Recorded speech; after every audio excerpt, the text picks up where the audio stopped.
The prince was about to say yes, sir, but the maid showed up and revealed a terrible secret.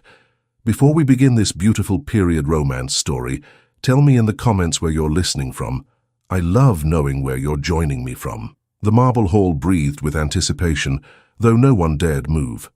The nobles stood arranged in careful lines, powdered wigs perfectly still, eyes fixed on the young man before them. Prince Edmund Harrington felt every gaze pressing upon his shoulders. The council's question hovered in the air, silent yet weighty. Would he accept the arranged marriage that would bind the kingdom of Westerdale to its most powerful ally?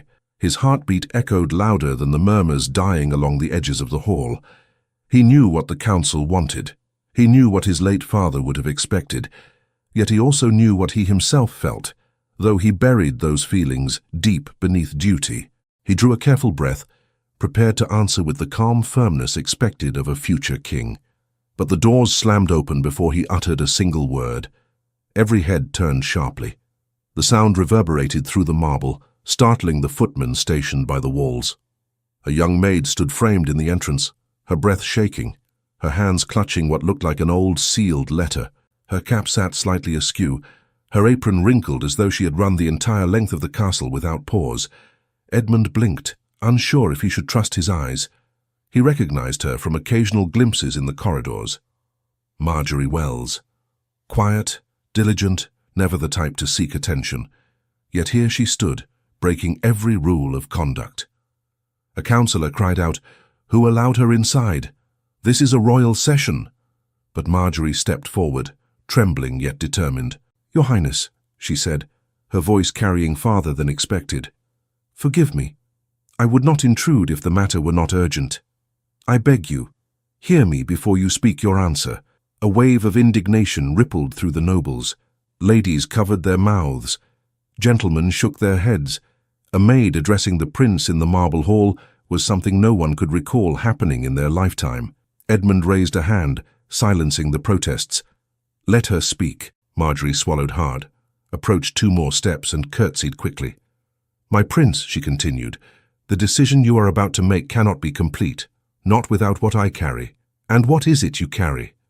Edmund's voice, though calm, held an edge of curiosity he couldn't conceal.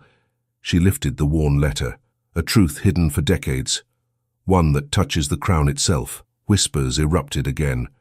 A truth touching the crown was not something uttered lightly. Edmund motioned gently. "Come forward."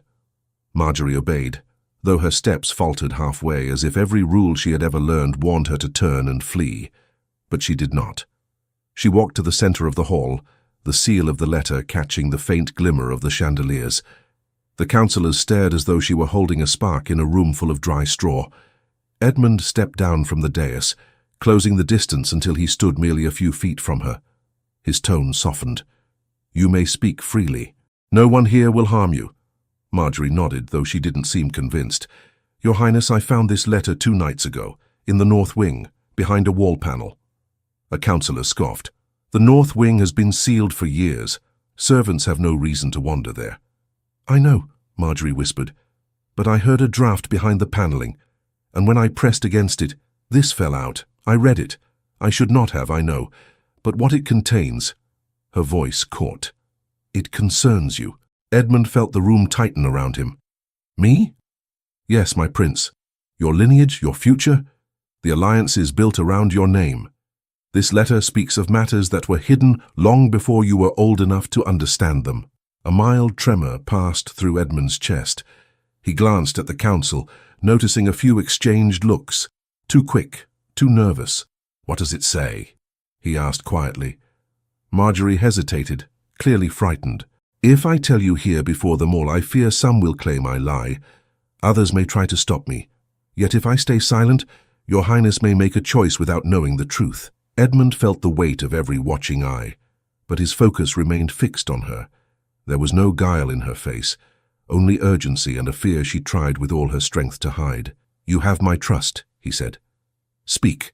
The hall fell into perfect silence. Marjorie unfolded the letter with trembling fingers. "It is addressed to the royal heir, written many years ago, and it is signed by someone very close to the crown." A councillor closer to the dais stepped forward sharply. "This is madness. A servant brings an old scrap of paper and dares interrupt. Edmund cut him off. You will remain silent until she finishes. Marjorie drew one last breath. The letter speaks of a secret agreement, one involving foreign powers and several members of the council, an agreement meant to influence royal decisions through carefully arranged obligations. She looked up, her eyes meeting Edmund's, including the very marriage you are about to accept. Murmurs grew louder, now tinged with something sharper. Fear. Edmund felt the faintest chill touch him. Explain, he said softly. How could anyone influence decisions made decades apart? Marjorie held out the letter with both hands. This agreement was meant to shape not only the reign of the previous king, but the future of the next. It implies that certain alliances were built on false promises, promises made without royal consent. A councillor gasped. Another shook his head vigorously. This is preposterous. Marjorie's voice strengthened. Your Highness, the letter warns the heir of this very moment of being bound by an arrangement formed under false pretenses. Edmund's pulse echoed in his ears. Who wrote it? Marjorie lowered her eyes. Your father's trusted advisor, the one who vanished from the records after a scandal no one ever explained. The hall seemed to freeze. Edmund barely moved. He had heard whispers about the man, vague stories of disagreements behind closed doors, but no one had ever spoken honestly about him. Marjorie continued. He wrote that he feared the council might bury the truth for good. He wrote that he hid this letter where only chance might uncover it. He hoped the heir would find it one day, but I found it instead. Edmund stared into Marjorie's eyes. Why come now? Why interrupt the council? Because once you speak your answer, it becomes binding, she said. If that answer is based on a lie crafted long ago, the kingdom will carry that lie forward. I could not bear the weight of knowing I said nothing. Her courage surprised him. Not dramatic courage, honest courage, quiet, but unyielding. Before Edmund could respond, the oldest councillor stepped forward, his voice sharper than it had been moments earlier. This is an outrage. She has no proof of authenticity. That letter could be forged by anyone with idle hands. Marjorie flinched. I forged nothing, I swear it. You expect us to believe a maid managed to uncover a document hidden for decades, read it, and then burst in here out of the goodness of her heart? Edmund's jaw tightened. Do not question her integrity without cause. But the councillor pressed on. Your Highness, she is a servant. She has no place in such matters. If she is truly convinced of this letter's importance, allow us to examine it and determine its legitimacy. Her presence here only disrupts order. Marjorie's breath shook. If I hand it over, it may never be seen again. Gasps rose around the hall. The accusation was indirect but unmistakable. The councillor's face reddened. She insults this council. Remove her at once. Edmund stepped forward sharply. No one will remove anyone. The councillor raised his voice. She brings falsehood into the marble hall. She threatens the stability of the crown. This cannot be tolerated. Marjorie clasped the letter closer to her chest. Your Highness, please, let me finish. There is more. Edmund saw tears gathering at the corners of her eyes, though she tried to blink them away. She stood small in the massive room, surrounded by noble hostility, yet she did not run. Something in her steadiness struck him deeply. He turned toward the council. Enough. I will hear her. Every word. Several nobles muttered protests, but none dared contradict him directly. Marjorie unfolded the letter further, the parchment creaking softly. She looked at the lines once more to steady her voice. The advisor writes that he feared certain members of the council were influencing the king, guiding him toward alliances that served personal interests rather than the welfare of the realm. When he refused to support these schemes, they forced him out. Edmund clenched his hands. He had been told the advisor retired due to illness. Nothing more. Marjorie continued.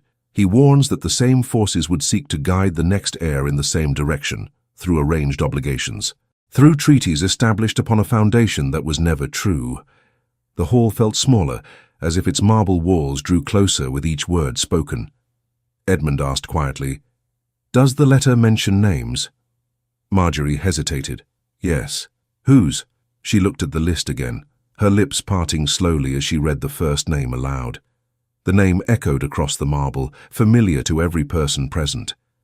The moment Edmund heard it, his breath halted. The hall went still.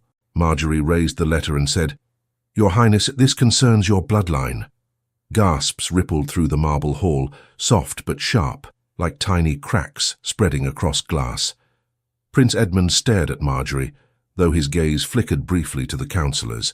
Some wore confusion, others alarm, and a few concealed expressions that troubled him more than anything written in that mysterious letter. He stepped closer. Explain what you mean. How does this concern my bloodline? Marjorie held the parchment as though it might crumble between her fingers. The name written at the top, the name of the man who wrote this letter. It is someone connected to you by trust, not by family. Someone who served your father when your father was still a young prince himself. The oldest councillor drew a sharp breath. Impossible. Marjorie turned toward him, her voice trembling. I read it many times to be certain. It is signed by Lord Cedric Harrington's chief advisor. His name appears in the first line, and he writes as though speaking to the royal heir who would one day ascend the throne. Another councillor stepped forward. The document is false. Cedric's advisor vanished decades ago. No letter of his ever surfaced. Edmund raised a hand. Let her continue. Marjorie nodded, grateful but still shaken. The letter states that Cedric discovered a series of private negotiations conducted without the king's knowledge. They were designed to sway the future heirs' alliances, treaties drafted to create obligations for generations, and he feared the truth would be buried. Edmund frowned. What negotiations? Marjorie looked down again. Meetings between council members and foreign envoys, meetings held in secret. According to the writing, Cedric's advisor stumbled upon documents outlining agreements that contradicted the official treaties. He tried to bring them to light, but was discouraged at every turn. The council murmured in uneasy waves. Edmund could almost feel the air tighten. Discouraged by whom? He asked. Marjorie swallowed. By the same men who supported this current proposal of marriage, Your Highness. A rounded murmur shifted again. The supportive councillors stiffened, but none dared speak. One of them finally broke the silence. Child, you do not understand politics. Cedric was known for his instability. His advisor was no better. If anything, that letter proves their confusion, not a conspiracy. Marjorie shook her head. The writing is clear. He warns that future heirs must speak their decisions freely, that nothing should bind their future but their conscience. She paused, her voice softening. He feared certain members of the council were guiding the crown toward obligations built on deception. Edmund looked at the councillor who had attempted to quiet her earlier. His expression was unreadable, but Edmund sensed tension beneath the surface. Marjorie's voice steadied. I had no intention of stealing anything. I only wished to understand what it meant. When I read that the advisor feared the letter would never be found, I felt I had no choice but to bring it to you. Edmund nodded slowly. Continue. What else does it say? Marjorie unfolded the parchment once more. He describes how he hid the document. He believed Cedric would one day share everything with the royal family, but Cedric never had the chance. The advisor wrote that forces within the council pressured him to remain silent. When he refused, he feared he would be dismissed. He hid the truth instead. The hall fell into silence. Edmund felt the weight of each word. And you found this behind a panel in the north wing. Yes, my prince. You did not copy it, alter it? No, Your Highness, I would not dare. The skeptical councillor stepped forward again, visibly irritated. Your Highness, we must take that letter and examine it. We cannot rely on the account of a maid. She may have found an old piece of fiction, nothing more. Marjorie looked at Edmund, her voice shaking. If the letter is taken now, I fear it may disappear forever. I saw the way certain men reacted when I said it concerned your lineage. The councillor lifted his chin. How dare you imply such intentions? Marjorie held her ground. I only speak what I saw. Edmund interjected before the argument could rise further. The letter remains with her until I say otherwise. The councillor stepped back, clearly displeased. Marjorie took a breath as though preparing to say something heavier still. Oh, Your Highness, the advisor states that Cedric was convinced someone intended to shape the Harrington legacy through political pressure. If Cedric had lived longer, he may have revealed everything himself. Edmund's voice grew quiet. Live longer. The records say he died from illness. Marjorie looked up at him with wide, troubled eyes. The advisor doubted that explanation. He writes with fear, not of illness, but of being silenced. She lowered the parchment. I do not know what happened to him, but I believe he wanted this letter to guide you." The moment hung heavy. Edmund sensed shifting alliances in the hall. Some nobles avoided his eyes. Others whispered among themselves, the edges of their polished composure beginning to crack. A young councillor stepped forward nervously. "Your Highness, even if the letter is genuine, it changes nothing about the necessity of the arranged marriage. Treaties require continuity, not emotional speculation. The kingdom must remain stable." Edmund looked around the hall, his voice calm yet firm. "Stability born from deception is no stability at all." Marjorie closed the parchment carefully. "Your Highness, I did not intend to bring chaos. I only believed you deserved to know the truth before giving your answer." He softened his tone. "You did the right thing coming forward." Several nobles stiffened at those words. One near the front finally asked, "And what of the rest? If Cedric's advisor wrote it long ago, what happened after? Why did none of the Crown's historians mention it?" Marjorie shook her head. "He writes nothing further about it, only that he feared he would never see justice, and that he prayed the next heir would not be bound by the same pressure Cedric endured." The skeptical councillor's voice hardened. "Enough of this. We cannot delay the prince's answer because of a hidden letter no one has verified. Her claims threaten the unity of the Crown." Edmund turned toward him slowly. "Her claims or your comfort?" A hush fell. The councillor's mouth tightened, but he did not reply. Another noble spoke, wiser in tone but equally unsettled. "Your Highness, if the letter is true, why surface now? Why not earlier?" "Because I found it only 2 nights ago," Marjorie answered. "Had I known its meaning sooner, I would have spoken sooner. I debated telling one of the stewards, but fear stopped me. Then this morning, I realized that if I remained silent, the truth would be buried forever." Edmund studied her. She seemed exhausted, frightened, and yet resolute. A simple maid standing before the full council with a secret heavier than any duty she had known. He took another step closer, lowering his voice. "What made you finally come forward?" She hesitated, then answered quietly, "I overheard 2 nobles discussing your answer. They spoke as though it were already decided, as though they cared more for their gains than your welfare. I knew then that the letter mattered." The words fell like stones. Edmund turned to the nobles, his gaze steady. "Who were these men?" No one answered. Marjorie spoke again. "I will not name them without proof, but I heard enough to know the marriage is not as simple as it appears." A sharp sigh came from the skeptical councillor. "This has gone far enough. I demand she be questioned privately. A servant should not influence state affairs." Edmund shook his head. "She has influenced nothing. She has only revealed what was hidden." He looked at Marjorie again. "What else does the letter contain?" Marjorie opened the parchment once more, though her fingers trembled. Her eyes moved swiftly across the writing. "It says the heir must search for truth, even when it is buried under the weight of titles and expectations. The advisor believed the royal family had been shielded from certain political truths to keep them compliant." Edmund exhaled slowly. "He believed we were being guided by unseen hands." "Yes," Marjorie whispered. "Guided without your knowledge." Another noble stepped forward with a tentative voice. "Your Highness, if what she says is accurate, we must reconsider the foundation of the treaty. Perhaps the arranged marriage is not the only way to strengthen the realm." The skeptical councillor turned sharply. "You are being swayed by a servant," the noble answered calmly. "By evidence, not by status." Marjorie lowered the letter, her voice soft but steady. "There is one last part. A warning. The advisor writes that he fears the truth will destroy alliances if revealed, but the lie will destroy something far greater." Edmund's brow furrowed. "What does he say the lie will destroy?" Marjorie lifted her eyes. "The heir's trust in his own counsel." A heavy silence fell across the marble hall. Edmund stood motionless. The councillors remained frozen, as though afraid to breathe and reveal more than their stillness already had. Finally, Marjorie closed the letter and let her hands fall to her sides. "I brought this to you because I believed in your right to know.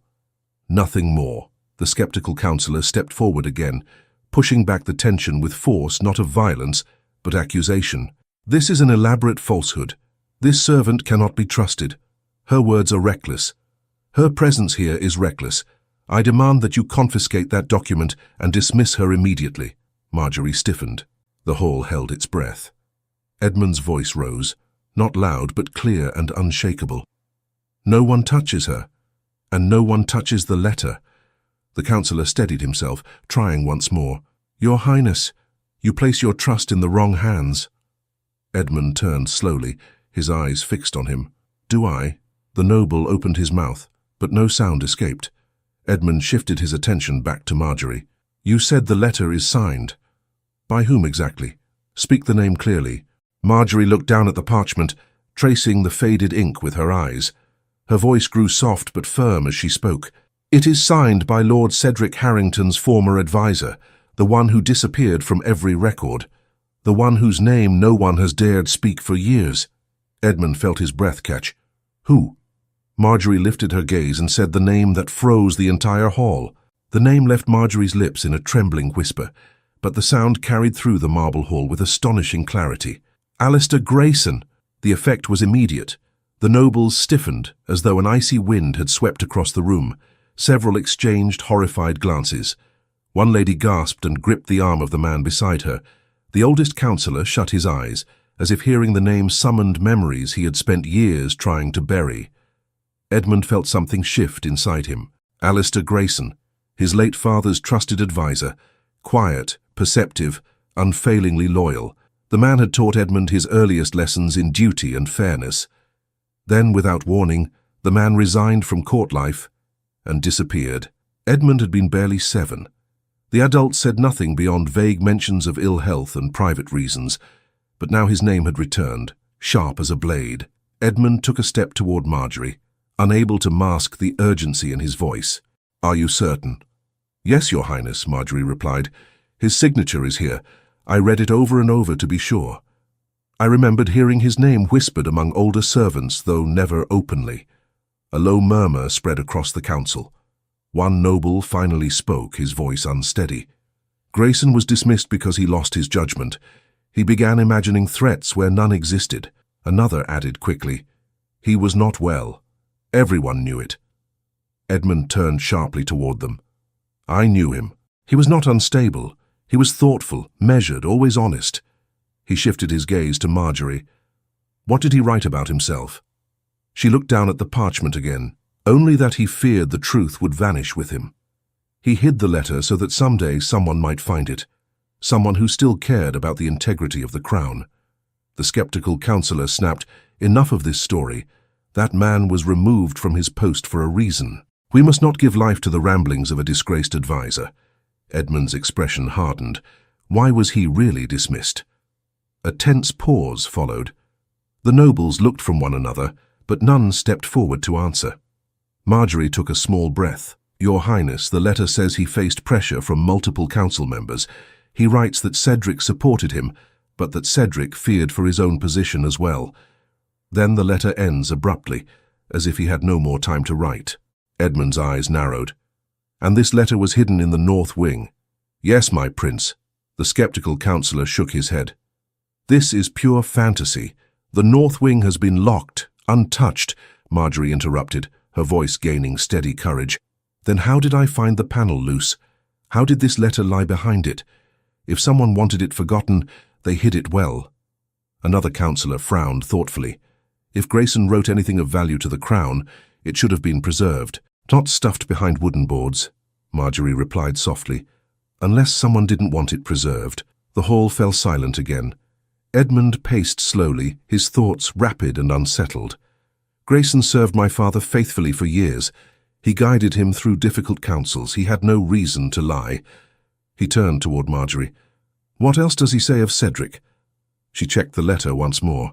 He believed Lord Cedric uncovered documents proving the council was negotiating privately with foreign envoys, pressuring him to support their arrangements. Cedric refused. Grayson says that after Cedric spoke out, the atmosphere changed. The council turned cold. Meetings became closed to him. Edmund inhaled sharply. My father once told me Cedric had disagreed with the council on several matters, but never explained why. He looked toward the skeptical counsellor. Now I see why you are so eager to silence her. The man's face reddened. I only wish to protect the throne from unfounded tales. Marjorie lifted the letter slightly. These are not tales. He glared at her. You are a maid. You cannot possibly grasp political nuance. Her voice wavered, but she held her ground. I do not pretend to understand everything, but I know truth when I see it. A few nobles shifted uncomfortably. One whispered, "She is braver than half this council." Edmund stepped forward. "Let the letter speak. What events does Grayson describe exactly? Not vague fears, specific actions." Marjorie nodded and scanned the next lines. "He writes that Cedric found correspondence between two council members discussing how to ensure the next heir remains aligned with the obligations set forth. Cedric questioned them, but they brushed him aside. Soon after, Cedric's influence waned. He was rarely informed of upcoming decisions." Edmund frowned. "Which council members?" Marjorie hesitated. "He does not name them. He feared the letter would be found." The skeptical councillor sighed loudly. "Convenient." Marjorie turned toward him. "Not convenient. Cautious." Edmund's voice carried more steel than before. "You seem remarkably unsettled by the contents of this letter." The man straightened. "I am unsettled because a servant stands in the prince's hall, threatening the stability of the realm." Edmund stepped closer to him. "Or because the truth threatens yours." The councillor stiffened but said nothing. Another councillor, a younger one, finally spoke gently.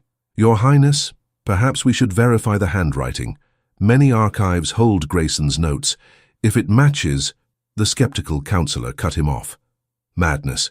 We waste time on a maid's imagination." Edmund raised his voice just enough to silence the room. "She is the only person here acting without ulterior motive.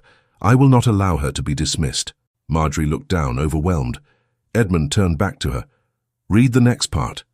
She nodded, her hands tightening on the parchment.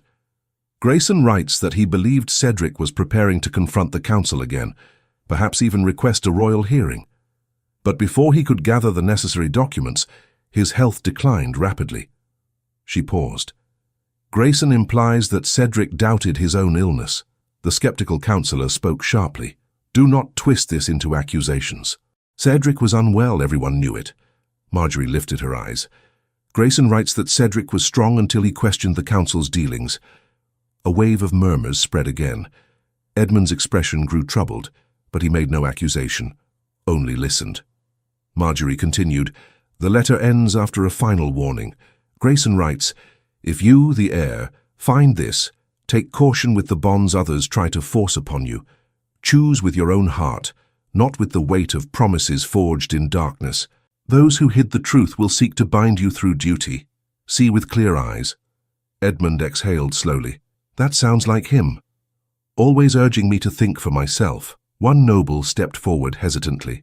"Your Highness, if this is true, then the arranged marriage may be rooted in deception," Edmund finished quietly. "I will not be bound by obligations built on hidden lies." The skeptical councillor's voice rose again, though not in anger, this time in desperation.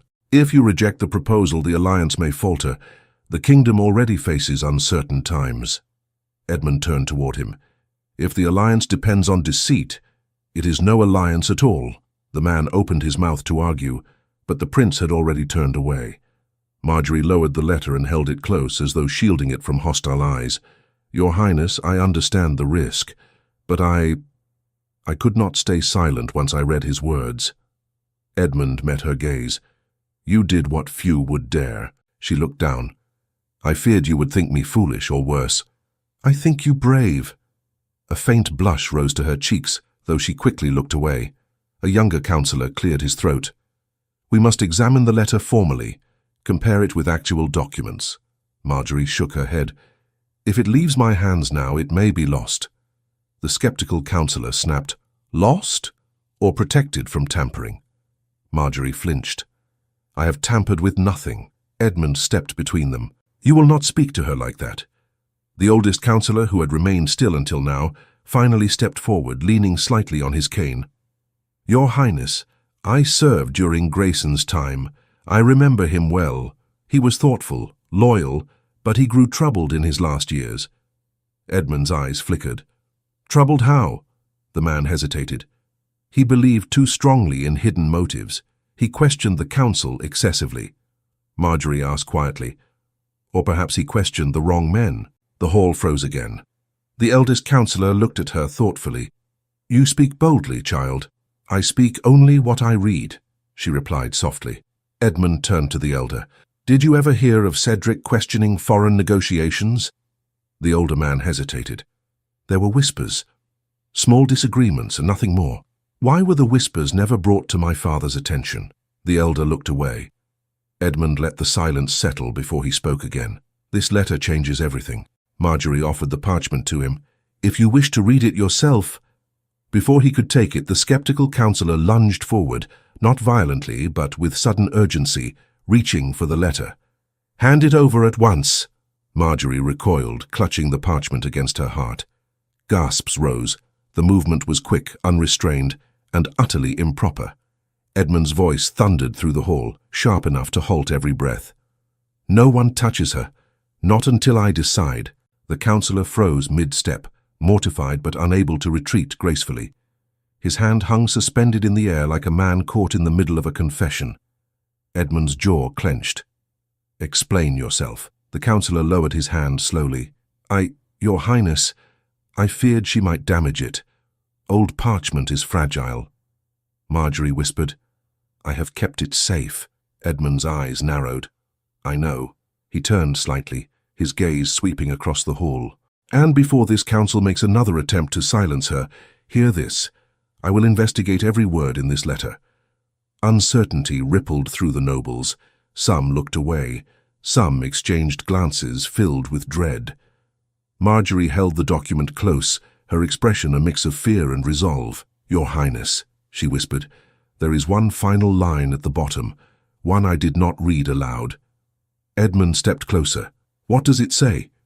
Marjorie looked up, her eyes wide. It names someone Grayson feared most, someone he believed would stop at nothing to shape the future of the crown. Who? Edmund asked. Marjorie lifted the parchment with trembling hands and read the last name written in fading ink. Marjorie's voice trembled as she prepared to speak the final name. The parchment shook in her hands, though she tried to steady it. The nobles leaned forward despite themselves, drawn by the tension that cracked through the hall like distant thunder. Edmund waited, breath tight in his chest, as though the air itself hung on her next word. But Marjorie hesitated. Her eyes scanned the faded ink once more, and her face paled. The councillors shifted, some visibly anxious, others steeling themselves as if bracing for accusation. Edmund stepped closer. Say it, Marjorie swallowed. Grayson feared one man above all others, the one he believed orchestrated the secret negotiations, the one he thought capable of guiding every royal decision for years to come. The skeptical councillor lifted his chin. This is absurd. A final flourish of paranoia. Marjorie's voice softened. It says, beware the one whose counsel is sought by all, yet trusted by none. Beware Lord Percival Monroe. Gasps spread across the hall. Eyes turned, slowly, inevitably, toward the tall, impeccably dressed councillor standing near the centre. Lord Monroe, whose face remained immobile, wore his usual mask of calm dignity. Yet beneath that calm, a faint twitch betrayed him. Edmund stared at Monroe, shocked. My father trusted you. Monroe lifted a hand in polite acknowledgement. He did, and I served him faithfully. Grayson believed otherwise. Grayson grew suspicious of everyone in his final years, Monroe replied, his voice smooth, almost rehearsed. Your Highness, do not allow yourself to be swayed by the ramblings of a man who lost his judgment. Marjorie, though trembling, stepped forward. Grayson did not lose his judgment. His writing is clear, focused. He warns that Lord Monroe influenced Cedric's decisions and later tried to shape the path for the next heir. Monroe remained composed. The maid ventures far beyond her station. Edmund's tone sharpened. She may be a maid, but she brought truth into this hall. You will not dismiss her so easily. Monroe clasped his hands behind his back. Your Highness, I do not fear inquiry. Examine every archive, every record. You will find nothing amiss. That is precisely what concerns me, Edmund replied. Records can be erased. A ripple of unease moved through the nobles. Some exchanged glances, clearly wrestling with doubt. Marjorie held the letter out slightly. There is more. Grayson implies Monroe held influence over the council, long before you ascended to the role of heir, Monroe answered calmly. Influence, yes, but only the influence earned through years of loyal service. Edmund searched his face. Why did you never speak of Cedric's concerns? Munro shook his head. Cedric shared little after the illness overtook him. If he suspected anything, he confided in no one. Marjorie raised her voice, though fear threatened it. But the letter says Cedric planned to address the council, that he feared for the kingdom's future. And yet he never did, Munro countered smoothly. Why? Because he realized his fears were unfounded, or because illness took him before he could think clearly? Edmund's jaw tightened. Or because someone stopped him? A collective breath caught. Munro frowned, insulted. Your Highness, you insult your own council with that insinuation. I have said nothing definitive, Edmund replied, but I will seek truth. Marjorie lowered the parchment slightly. Your Highness, and Grayson writes that Munro sought alliances not out of devotion to the crown, but to secure influence over the future heir. That he believed guiding the heir meant guiding the realm. Munro gave a soft laugh. Does that truly sound like a danger?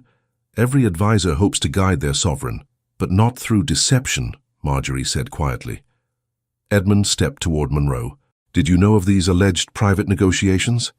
No, Munro answered immediately.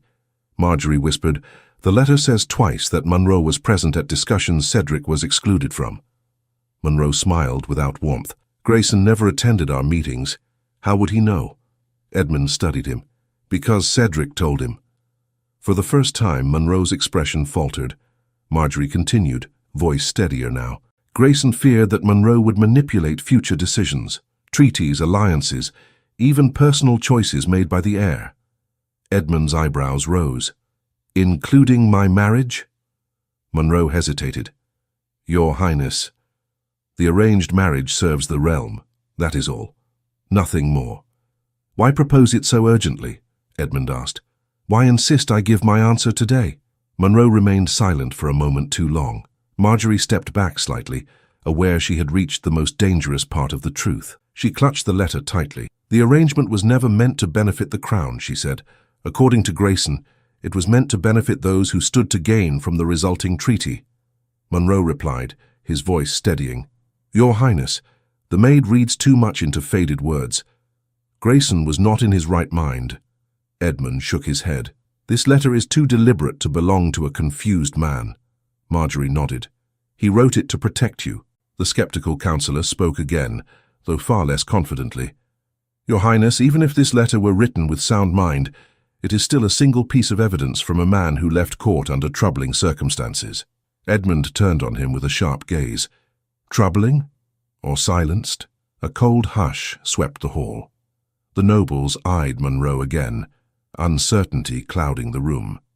Munro straightened. Your Highness, he said carefully, it is dangerous to place your trust in a servant with no understanding of political intricacy.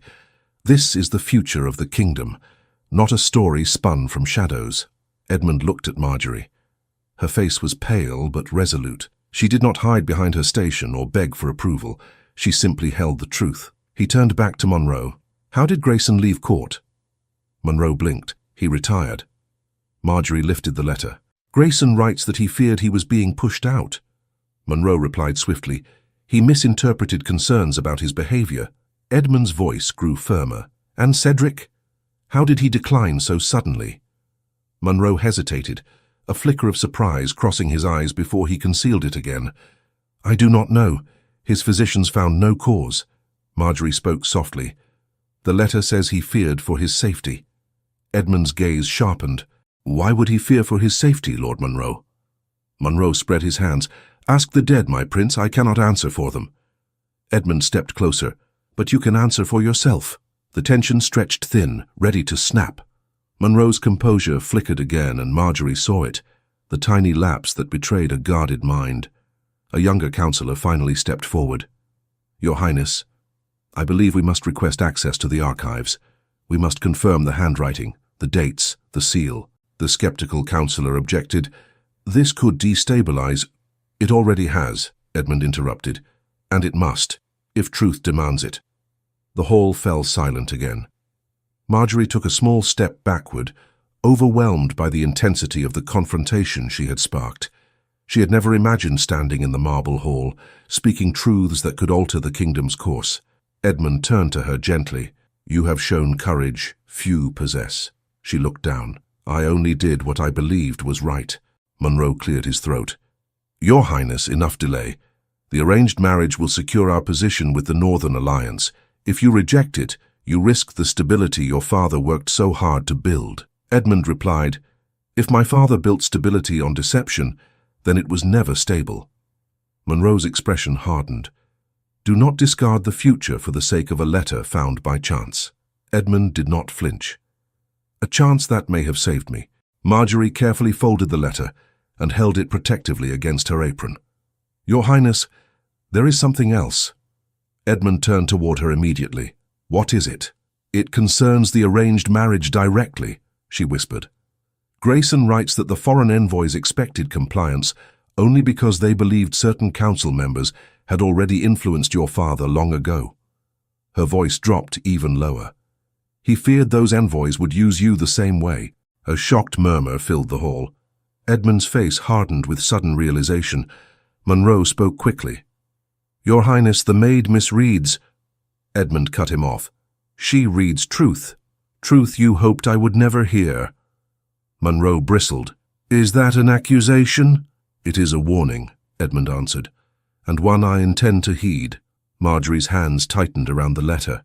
Your Highness, Grayson ends the letter by saying that the most dangerous man is the one who stands closest to the heir while claiming to protect him. Edmund's voice dropped. The one who stands closest. Monroe held his gaze, calm but strained.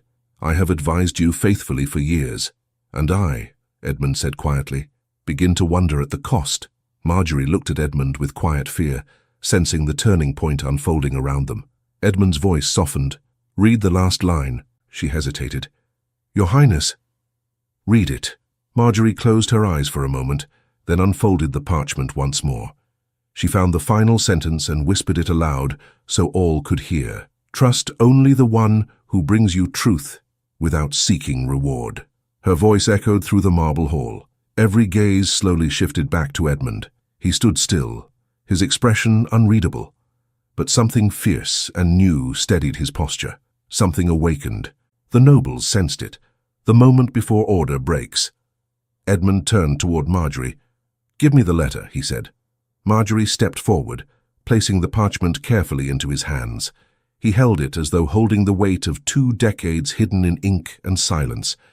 Then Edmund lifted his eyes to the council and said in a voice that resonated through every corner of the hall, From this moment on, nothing continues until every truth in this letter is investigated. The hall erupted with shock. Voices rose, protests echoed, accusations flew. Marjorie's breath caught as she saw the councillor closest to Monroe whisper something hurriedly in his ear. Edmund noticed too. He stepped toward them sharply. What did you say to him? He demanded. The councillor blanched but tried to maintain composure. Nothing of importance, Your Highness. Edmund narrowed his eyes. Repeat it. The man hesitated. Marjorie felt her stomach tighten. Edmund stepped closer still. I said repeat it. The councillor swallowed. I only warned Lord Monroe that this may be the moment we feared. Edmund stared at him. Feared? The man went pale, and Marjorie realized the truth before anyone could say it. They were hiding something. Edmund's voice dropped to a cold whisper. What moment? The councillor backed away slightly, his hands trembling. The moment. The moment. When the heir begins asking questions he was never meant to ask. Edmund froze. Marjorie stepped forward, her own breath unsteady. Monroe turned sharply toward the councillor. You fool! Edmund's eyes widened, and the councillor, panicked, driven by fear rather than malice, blurted out the words that silenced the hall more completely than any command could. Your Highness, there were discussions meant only for the previous king, discussions you were never meant to hear. The words hung in the air like a bell tolling over an empty field. Every noble froze. No one breathed. It seemed impossible that anything could follow such a confession, yet silence alone could not contain what had just escaped. Prince Edmund stared at the councillor who had spoken, his expression unreadable at first. Shock, disbelief, anger, and something else flickering beneath. Betrayal, perhaps, the kind that sits too deep to name. He stepped forward slowly. You will explain every word you just uttered. The councillor's lips parted. But before he could speak again, Lord Monroe raised a hand. "Your Highness, he speaks out of fear, not truth. You know how pressure twists a man's thoughts." Edmund turned sharply toward him. "I know when a man reveals himself by accident." A murmur swept across the hall. Lord Monroe straightened, trying to restore control. "Your Highness, discussions existed, yes, but not of conspiracy or deceit. Only of strategy. Matters too complex for a child, and so they were withheld until the day you ascended the throne." "Then why hide them from me now?" Edmund asked. "I am no longer a child."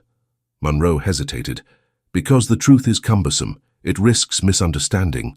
Marjorie stepped forward, voice soft but steady. "Truth does not fear misunderstanding, my lord. Only lies do." Monroe shot her a cold look. "Your boldness is becoming excessive." The oldest councillor cleared his throat. "Your Highness, perhaps we should move this discussion to a private chamber. The hall is not the place." "No," Edmund said firmly. "The hall is precisely the place. If my council has withheld truths for years, then they will answer for it before every witness present." Monroe sighed. "Your Highness—" Edmund raised a hand. "Enough!" Marjorie swallowed, sensing the storm gathering. She kept her hands close to her apron, the air around her charged with the aftershocks of what had been revealed. The nobles whispered anxiously. A few councillors drew close to each other, exchanging quick, panicked glances that did nothing to help their innocence. Edmund returned his gaze to the nervous councillor. "You said these discussions were meant only for the previous king. Explain what they concerned." The man stuttered. It was only a matter of alliances, Your Highness. Treaties to strengthen the crown. Nothing more." Marjorie spoke gently. "If that were true, there would be no reason to keep them hidden." The councillor looked from her to Edmund, uncertain which gaze frightened him more. "Your Highness, these were delicate negotiations. Your father wished to protect you from burden until necessary." "That may be," Edmund replied. "But why hide them after his death?" Monroe answered. "Because the world has changed. The crown faces new challenges. Some truths," Marjorie interrupted, "some truths threaten those who twisted them." Monroe glared at her again. "This girl presumes far too much." "She saved your future heir from deception," a younger councillor muttered. Monroe turned sharply. "You doubt me now?" The young man lowered his gaze but did not retract his words. "I doubt what I cannot understand." Monroe took a step toward Edmund. "Your Highness, you must not allow the emotions of a frightened servant to cloud your judgment." Marjorie felt the sting of humiliation before anyone else reacted. Her cheeks warmed and her breath caught. A few nobles exchanged scoffs, quietly agreeing with Monroe. A maid in the marble hall standing at the center of state matters, it was unprecedented, and for some, unforgivable. The skeptical councillor nodded vigorously. "Indeed, she oversteps her bounds. Her presence alone is inappropriate." The oldest councillor added reluctantly, "Perhaps she should be removed until proper procedures are followed." A lady whispered, "She must return to her station." Enough of this display. The humiliation washed over Marjorie in a sudden wave, sharp, stinging, impossible to hide. She lowered her eyes, clutching her hands together. She had expected resistance, but not the collective dismissal of her very worth. "Enough," Edmund said sharply. But the nobles were already emboldened. Monroe spread his hands in feigned sympathy. "Your Highness, we do not wish to shame the girl, but her intrusion disrupts the natural order. She is overwhelmed, confused. Let her rest while we settle these matters properly." Marjorie felt the words like a blade, not violent but cutting all the same. Edmund stepped forward. "She is not confused. She brought me truth," a councillor whispered loudly enough for the hall to hear. "Or lies she believes to be truth." Marjorie flinched. Another added, "She admits she read the letter alone. She may have misunderstood everything." "Yes," another said, "or perhaps she seeks favor. A servant lifted to the center of politics. Who would not seize such an opportunity?" Marjorie's face flushed with sudden heat. Her heart pounded painfully in her chest. Edmund's voice rose. "You will not insult her." But the words struck too late. The damage had already begun. Marjorie backed a small step, unable to stop the tremor in her hands. She looked at Edmund with eyes that begged forgiveness, not for her actions, but for being the cause of such chaos. He moved toward her. Do not step back. You have done nothing wrong. But Monroe's voice carried through the hall with cutting authority. Your Highness, if this maid truly brought truth forward out of loyalty to the crown, she should be relieved from this pressure immediately. She is not trained for such matters. Marjorie opened her mouth to protest, but her voice failed her. One noblewoman added sharply, "She stands here as though she were of our rank. Absurd." Whispers grew louder. Impertinent girl, seeking importance, meddling in affairs beyond her comprehension. A footman by the wall lowered his gaze, clearly pitying her. Marjorie took a breath, but shame filled her lungs. She clasped the letter tightly, afraid it might be pulled from her hands at any moment. Edmund's anger simmered beneath his calm exterior, but even he could not quiet the hall at once. He turned toward the councillors. "Her courage surpasses any of yours." The skeptical councillor stepped forward. "Your Highness, you forget yourself. She is a servant. She speaks from emotion, not reason. Every noble here sees that." Marjorie's voice finally returned, small but trembling. "Your Highness, perhaps they are right. I never meant to stand above them. I only wished to warn you." Edmund looked at her sharply. "Do not allow them to shame you." Monroe stepped in again. "She is shaking, Your Highness, clearly overwhelmed. Her words are guided by fear. Remove her from this chamber and let the council speak with clarity." This time humiliation struck differently. It was not sharp, it was heavy. A weight pressing Marjorie downward until she felt impossibly small. She had risked everything to bring the truth into the light, yet now she stood alone in a sea of noble disdain. A maid, a girl, a nobody. She could almost hear their thoughts. She forced a breath. "Perhaps I should leave," she whispered. "No," Edmund said immediately. But Monroe spoke over him. "Your Highness, if you want the council to confess anything at all, you must create an environment free of pressure. A servant watching us, judging us. How can we speak freely?" Marjorie blinked. Judging them? She had done nothing of the sort. Edmund clenched his jaw. Marjorie is not the obstacle here. But the nobles continued. "She must be escorted out. She disrupts the balance. She should not hear state matters." A few voices rose with unexpected cruelty. "She is seeking attention. She is lying to secure her future." Marjorie felt her breath falter. Her humiliation was complete, not because of the accusations, but because she could not defend herself without appearing even more improper. She turned slightly away, fighting tears. Edmund stepped toward her. "Marjorie, look at me." She did, and in her eyes he saw the beginnings of shame that was not her burden to carry. He faced the council. "This is your doing. You humiliate an innocent girl because you fear the truth she revealed." Monroe's tone softened with false patience. "Your Highness, humility is appropriate for her station." Humility. The word cut deeper than any accusation. Marjorie bowed her head. She whispered, "Forgive me, Your Highness, I have caused you trouble." "No," Edmund said with conviction. "They caused the trouble, not you." But the councillors sensed an opportunity. One called out, "If she is innocent, let her withdraw. Allow us to speak candidly." Another added, "Her continued presence only complicates matters." Marjorie felt trapped, cornered by a storm she had unleashed but never meant to face alone. Edmund turned back to the councillors with fire in his eyes. "You think removing her will silence the truth? You think hiding behind protocol will save you?" Monroe spoke softly. "Your Highness, if she remains, the council will not proceed." Edmund stared at him, stunned. "You dare impose conditions on me?" "We dare insist on order," Monroe replied. "You must choose." Gasps filled the room. Marjorie whispered behind him, "Your Highness, please. This is not worth conflict." Edmund turned toward her, his face caught between fury and heartbreak. "You have done nothing wrong." Tears burned behind her eyes. She wished she could believe him, but the council had taken its stance, and every noble leaned toward that single position. "Remove the maid." Monroe seized the moment. "Your Highness, if you refuse to restore order, the council will be forced to suspend this session." Marjorie stepped back again, barely breathing. Her voice trembled. "I do not wish to be the cause of division." Edmund reached toward her. "Marjorie," but Monroe cut sharply. "Choose, Your Highness. Your council or your maid." The words echoed like a hammer striking stone.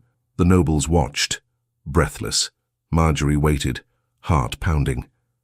Edmund froze, and Monroe, sensing victory, added one more soft, poisonous line. "Send her away and we will speak freely." Edmund's silence filled the hall.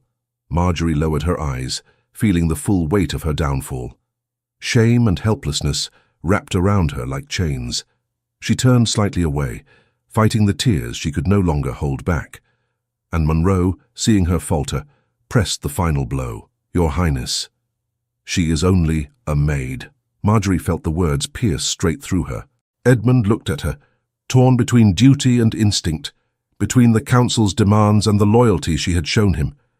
He opened his mouth to speak, but before he could finish, Monroe stepped closer and whispered loudly enough for all to hear, "A future king cannot be swayed by a servant." Marjorie's breath broke, and Edmund, crushed between their eyes and hers, finally whispered her name. "Marjorie." Edmund's whisper hung in the air, a fragile thread stretched between them. Marjorie felt it tremble, then strain under the weight of 100 watching eyes. She did not dare lift her head. If she looked at him now, she feared she might break where she stood. The council pressed in around him like a wall, silent but immovable. Every noble waited for his decision, and for a moment Marjorie believed he might choose them, not because he wished to, but because tradition demanded it. She had known this might happen. She had told herself she was ready, but the ache rising in her chest proved she was not. Edmund stepped toward her anyway. His voice softened. "Marjorie, look at me." She did not. She could not. To lift her eyes meant allowing him to see her hurt, and she had spent her life ensuring no one ever saw it. A councillor near Monroe cleared his throat sharply. "Your Highness, the session cannot proceed until the servant is dismissed," another added. "She disrupts the order of the court. That alone is reason enough." Marjorie pressed her fingers into her apron, steadying herself. She breathed slowly, trying to reclaim the courage she'd held earlier, but humiliation clung stubbornly to her like damp fabric. Edmund looked back at the nobles, his jaw tightening. "She revealed the truth that all of you avoided," Monroe replied with a calmness too careful to be sincere. "Truth delivered improperly is more dangerous than silence." "Silence," Edmund repeated, bitterness sharp in his voice. "You speak of silence as though it were virtue." Monroe inclined his head slightly. "Only when truth lacks context." A ripple of agreement passed through the nobles. Marjorie felt it like a weight pressed across her shoulders. These men would never listen to her. They could not see past her apron or her station, and Edmund, though he stood between her and their cruelty, could not shield her forever. She finally lifted her gaze to him. Her voice was thin but steady. "Your Highness, I cannot remain if it causes harm." "It is not you causing harm," he replied, "but they believe it is, and you need them to speak honestly." A councillor muttered, "Then she understands her place after all." The words struck her, but Marjorie forced herself not to react. Edmund took another step toward her, lowering his voice. "You are not dismissed. You did nothing wrong." Marjorie felt her chest tighten. His loyalty meant more than she could express, but she saw the council gathering strength the longer she remained, and she could not bear to be the reason Edmund struggled to uncover the truth written in the letter. "My prince," she whispered, "if I stay, they will refuse to speak. If I leave, they will reveal what you seek." Edmund hesitated. His breath caught, and for a heartbeat, the hall grew quiet enough for Marjorie to hear her own pulse. Monroe's voice broke the silence. "Your Highness, you must choose." Marjorie stepped back. "Allow me to leave," she said softly. Edmund turned to her sharply. "No." She forced a small, trembling smile. "I will not go far, and I will not hand the letter to anyone but you. But please, let the council speak without fear of me." The noble scoffed at the idea that she could inspire fear, but Edmund heard the truth behind her words. "Marjorie, I do not want you to feel you must shrink in order for them to stand." She blinked back the threat of tears. "I will not disappear, I only step aside." He looked at her, torn between everything he had been raised to uphold and everything he felt now, feelings he had not yet named, but that shone through the way he looked at her as though she were not a servant standing among nobles, but the one person he could trust. Finally, Edmund exhaled slowly. "You may leave the hall," he said, but his voice carried quiet anguish. "Only the hall, and only until I call you back." Marjorie bowed her head. "Yes, Your Highness." Several nobles immediately sighed in relief. Monroe even allowed himself a faint smile of satisfaction, but Edmund's eyes never left Marjorie, not even as she stepped back from the center of the chamber.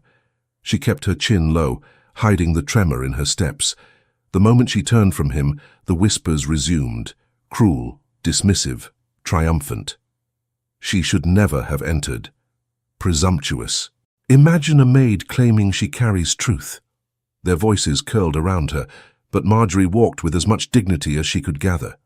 Reaching the tall doors, she paused, gripping the handle for strength she barely possessed. Just before she stepped out, Edmund spoke again. "Do not go far." She nodded without turning back, afraid the sight of him might undo whatever small composure she had left. As soon as the doors closed behind her, the marble hall exhaled. Sharp, relieved, expectant. Edmund turned slowly toward the council. His expression had changed.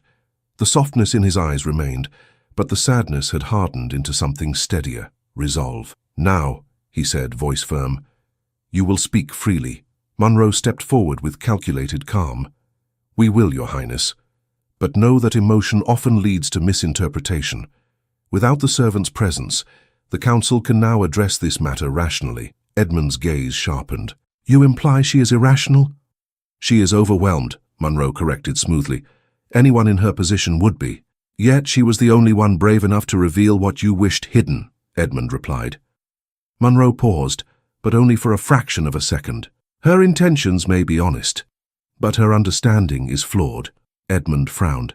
"Then enlighten me." Monroe nodded, gladly. "But let us begin with what truly matters. Cedric Harrington." A whisper passed through the nobles again. Cedric's name always carried weight, even after all these years. The older councillor spoke softly. "Your Highness." Cedric had a sharp mind, but he grew difficult near the end. He doubted every decision made around him. Edmund asked, did he doubt for no reason? The man hesitated. He doubted because Grayson filled his head with theories. "Grayson," Edmund repeated. "Or truth," Monroe answered. "The truth is that Cedric believed he saw conspiracy in every conversation. He wrote letters, many letters, none of which held coherence." "But the letter Marjorie found is coherent," Edmund said. Monroe nodded reluctantly. "Coherent, perhaps, but misguided." Edmund took the folded letter from his pocket. "Grayson names you directly." Monroe smiled faintly. He was fond of exaggeration. "He accused you of influencing the future heir." "And every advisor influences the heir," Monroe replied smoothly. "That is our duty." Edmund's jaw tightened again. A younger councillor stepped forward nervously. "Your Highness, if I may, there were indeed meetings Cedric was not invited to, but not for secrecy. He was ill. He missed many sessions." Monroe nodded in agreement. "His absence caused misunderstandings, nothing more." Edmund looked at him sharply. "Cedric missed meetings, or was excluded?" Monroe held the prince's stare. "Excluded only when he could not attend." "And the negotiations with foreign envoys?" Edmund continued. "Were they as innocent as you claim?" Monroe hesitated for the briefest moment, just long enough for Edmund to catch it. "They were formal," he said at last. "Proper. Necessary." Edmund's voice dropped. "Yet not documented." Monroe tensed. "Some discussions precede documentation." Edmund leaned in slightly. "But not all." Monroe opened his mouth, then closed it again. Around them, nobles shifted uneasily. The doubt in the room had begun to shift direction, away from Marjorie and toward Monroe himself. Monroe sensed it. His posture straightened. "Your Highness, records or no records, every decision made then was made to protect the crown. If you believe Grayson's warnings over your council's loyalty, you risk unraveling everything your father left you." Edmund said nothing at first. He stood still, the letter held tightly in his hand. Then he asked quietly, "Why did my father never speak of Cedric's concerns?" Monroe replied almost instantly. "Because Cedric's concerns were unfounded." Edmund's voice grew barely audible. "Or because they were never allowed to reach him." A ripple of tension spread again. Monroe stepped closer, too close. "Your Highness..." You tread into dangerous ground. Edmund turned toward him, eyes steady. Truth is not dangerous. Lies are. For the first time, Monroe faltered. A noble in the third row whispered nervously, "Perhaps Grayson's warnings were not madness after all." Another murmured, "If Monroe knew—" Monroe spun toward them. "Enough." Edmund studied him carefully. He recognized fear. Monroe regained composure quickly. "Your Highness, ask what you wish, I will answer. But understand this, Marjorie Wells cannot be your compass." Edmund frowned. "And why not?" "She is a servant," Monroe replied simply. "She sees through emotion, not judgment. She reads a letter and assumes she grasps the entire truth." Edmund stepped closer. "She saw what others chose to hide." Monroe's voice hardened. "She saw a fragment." "A fragment that terrifies you," Edmund replied calmly. "Why?" Monroe's eyes flickered. "I am not terrified." Edmund said nothing. The hall grew quiet again. A young nobleman stood.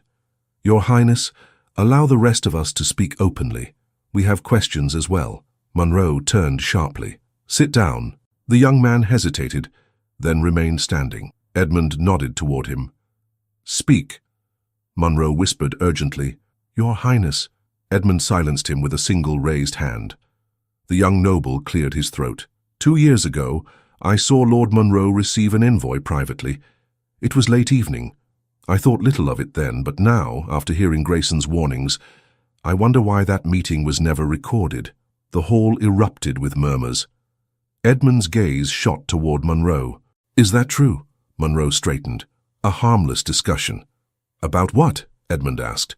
Monroe hesitated again, and in that hesitation, the hall felt the ground shift.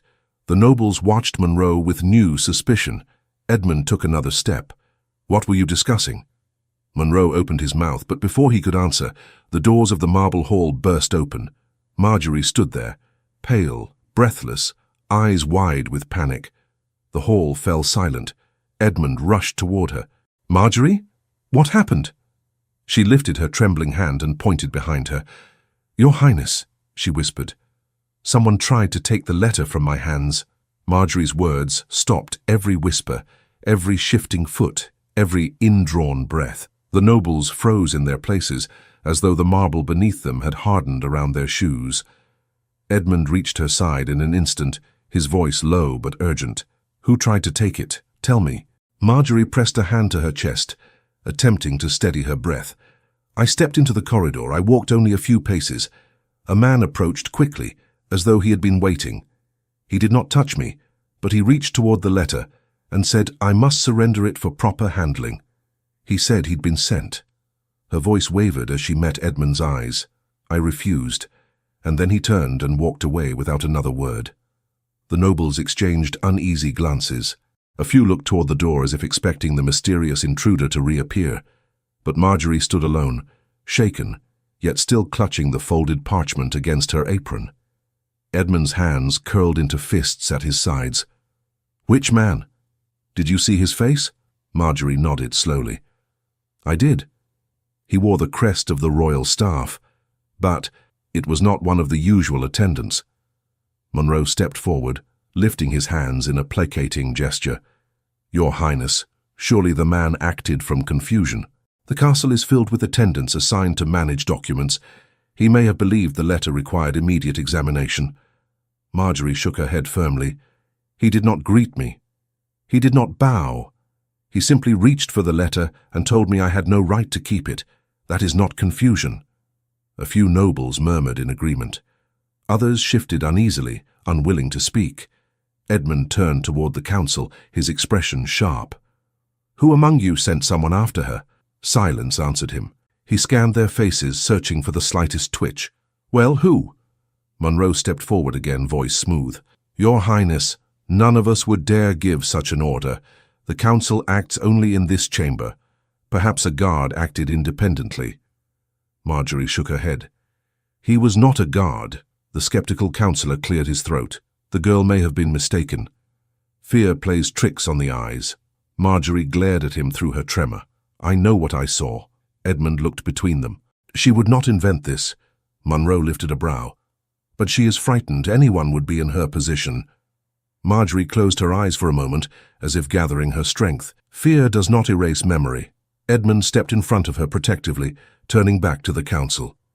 This is no coincidence. Someone wanted the letter removed from her possession, and someone knew precisely when she stepped outside. A noblewoman whispered. Then someone is watching us even now. The older councillor leaned toward Monroe. You assure us control, yet control slips through your fingers. Monroe stiffened. Control remains intact. No, Edmund said. It does not. Marjorie stepped forward slightly, her voice trembling. Your Highness, I fear the letter is not safe, not even in my hands. Someone may try again. Edmund took a sharp breath. Let me hold it.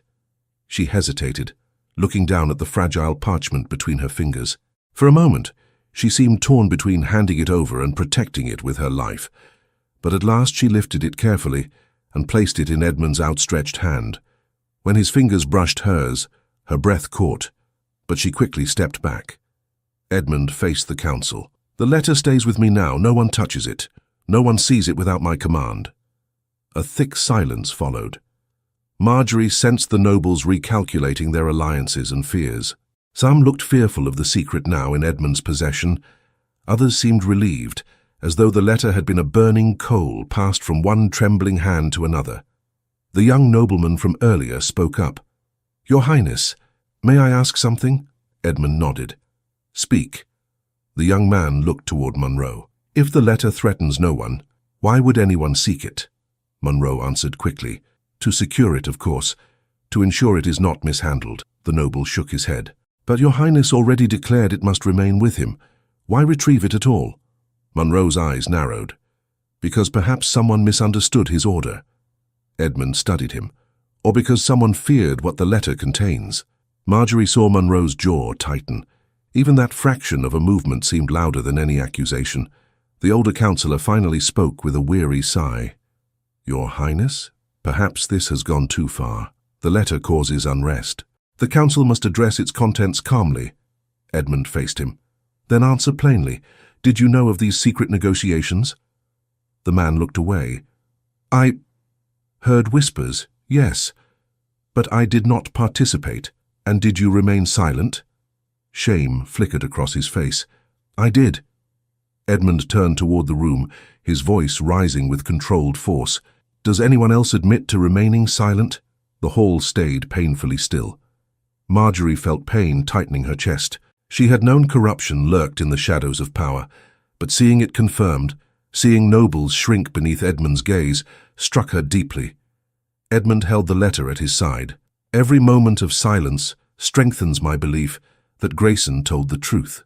Monroe forced a smile. Your Highness, Grayson's words were the fears of a troubled man. Do not let them cloud your judgment. Edmund approached him slowly.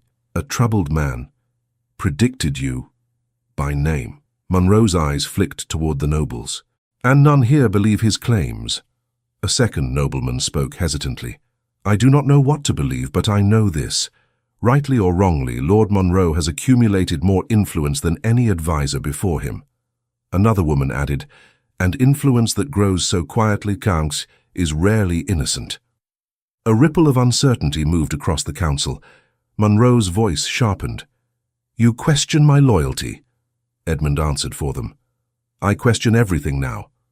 Marjorie's heart pounded. She had never witnessed such raw confrontation in the marble hall. Everything she had feared, the nobles' anger, the council's resistance, the fragile balance of power, was playing out before her eyes. Monroe stepped forward, trying to reclaim authority.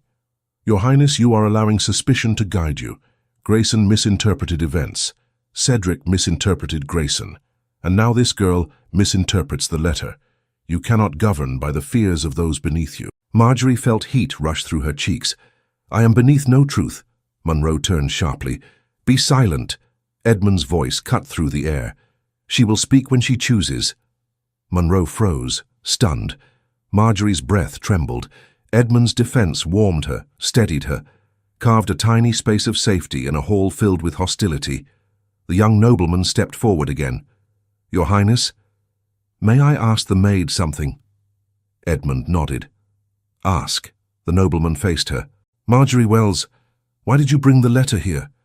You could have delivered it privately. Why risk humiliating yourself before all of us? Marjorie swallowed, but she answered with firm clarity. I feared that if I delivered it in secret, someone would take it, before His Highness could read it. Here at least it would be seen, heard. Impossible to bury, Edmund nodded slowly. She thought more wisely than all of you. Monroe exhaled sharply, losing his patience. Your Highness, you place dangerous faith in this girl. She is no scholar, no advisor. She read a letter hidden for decades and built conclusions from shadows. Marjorie stepped forward. I built conclusions from a man's last truth. Monroe turned to her, his voice low and icy. You know nothing of statecraft. Nothing of us. Marjorie lifted her chin. I know fear when I see it. And you are afraid. Gasps filled the hall.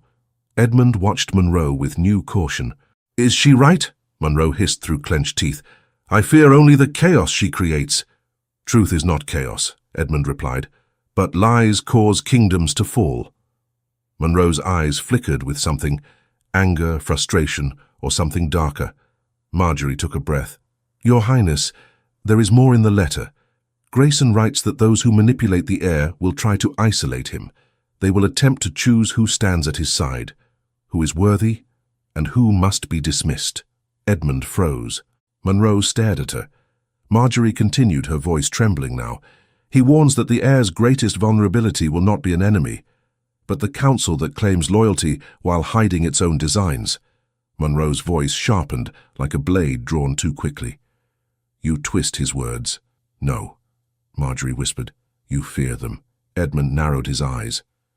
Lord Monroe, did you send someone after the letter? Monroe replied. No. Did you order it? No. Did you know someone would try? Monroe did not answer. A single breathless pause filled the hall. Edmund spoke quietly. Your silence speaks louder than any confession. Monroe forced a smile. Your Highness, I assure you. Then Marjorie gasped softly. Her eyes widened, not with fear but with sudden realization. She pressed a hand over her mouth. Edmund turned to her. What is it? Marjorie pointed trembling at the floor beneath the dais. Your Highness, the seal on the letter.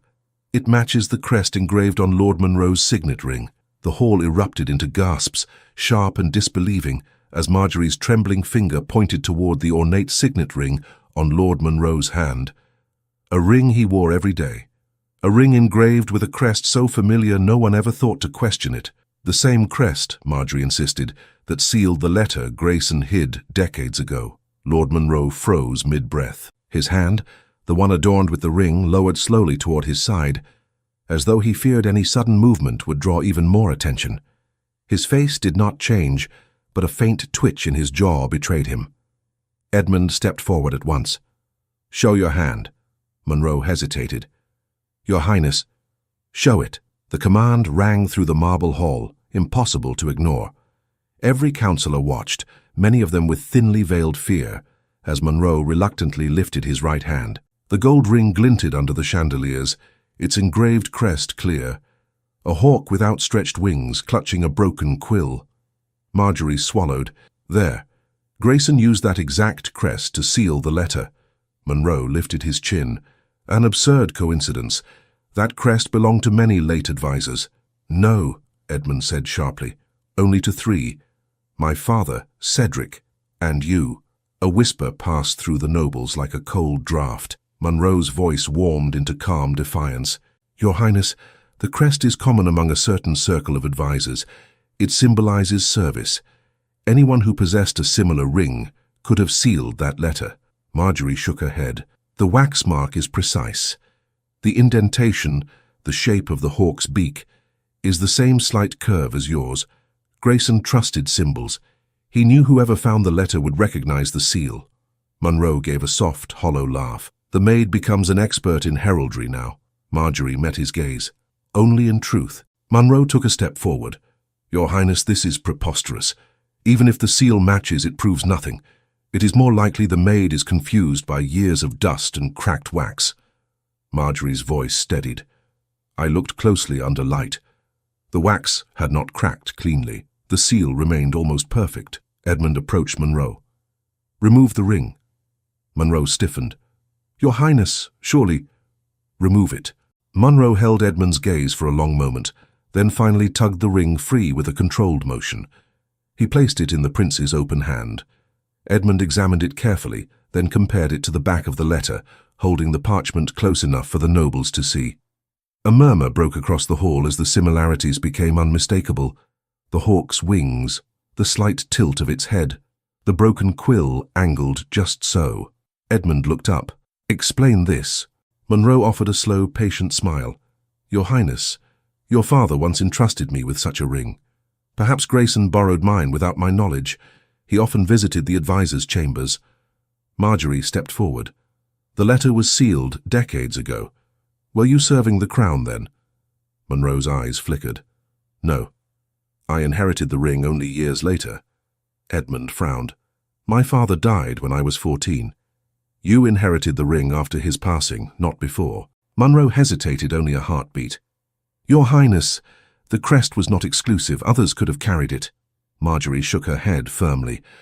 Grayson wrote that the seal belonged to the very man he feared.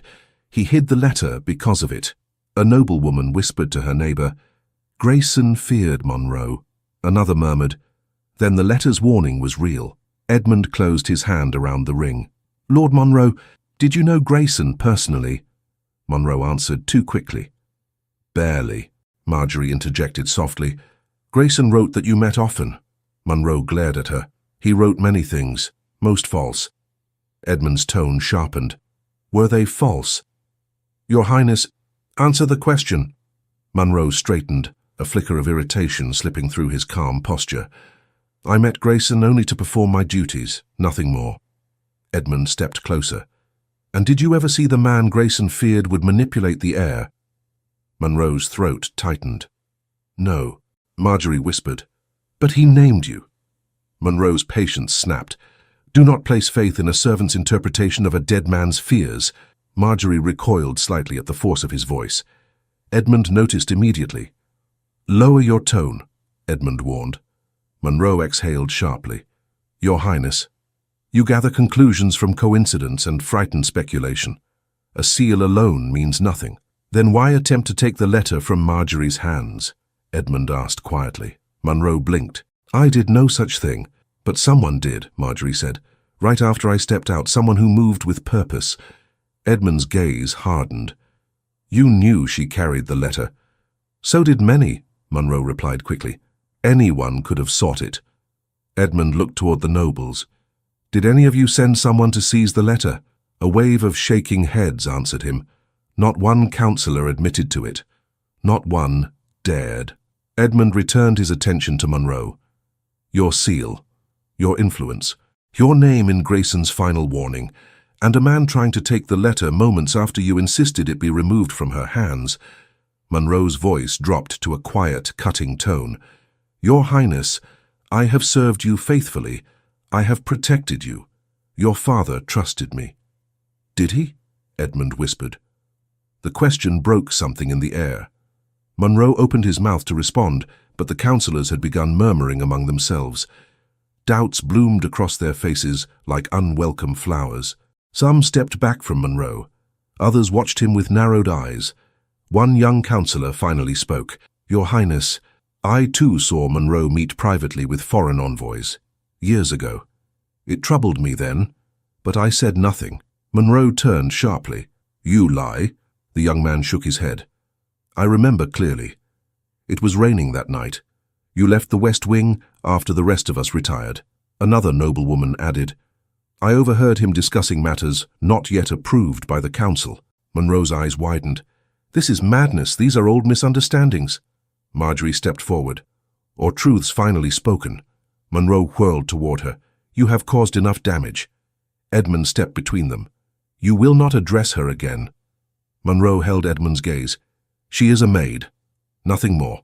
Edmund's voice carried across the hall, low and dangerous. She has more courage than any man who hides truth under the guise of duty. A hush fell. Marjorie's breath caught, but she did not speak. She stood behind Edmund, neither shrinking nor forcing her presence, simply standing despite her humiliation, because she believed in the truth she carried. Monroe's expression shifted. Something new flickered there, something Marjorie couldn't name. Not fear, not anger, calculation. He smoothed his coat, regained composure, and took one deliberate step forward. "Your Highness, you must decide who you trust. A servant brought you a letter hidden for decades, and now you question the loyalty of your council, those who have served your father and you faithfully." Edmund replied, "Faithfully or conveniently?" Monroe exhaled slowly. "Your Highness, you stand on uncertain ground. A kingdom cannot be governed by doubt. A kingdom cannot be governed by lies." "Then set aside this foolishness," Monroe insisted. "The letter reveals nothing concrete. No names of accomplices, no dates, no proof beyond suspicion." Marjorie lifted her voice. "Grayson feared writing names. That alone proves a danger existed." Monroe did not look at her. "Grayson feared shadows." Edmund held up the letter. "Then we will find what casts them." Monroe's jaw tightened. A noble stepped forward cautiously. "Your Highness, perhaps an inquiry?" "Yes," Edmund said, "a full inquiry into every negotiation, every meeting, every decision made in my father's reign and mine." Monroe whispered quickly, "Your Highness, if you do this, you will divide the court." "It is divided already," Edmund replied. Monroe glanced toward the nobles, saw doubt in their faces, and turned back sharply to Edmund. "You cannot let this letter dictate your judgment." But Edmund shook his head slowly. "Grayson warned me.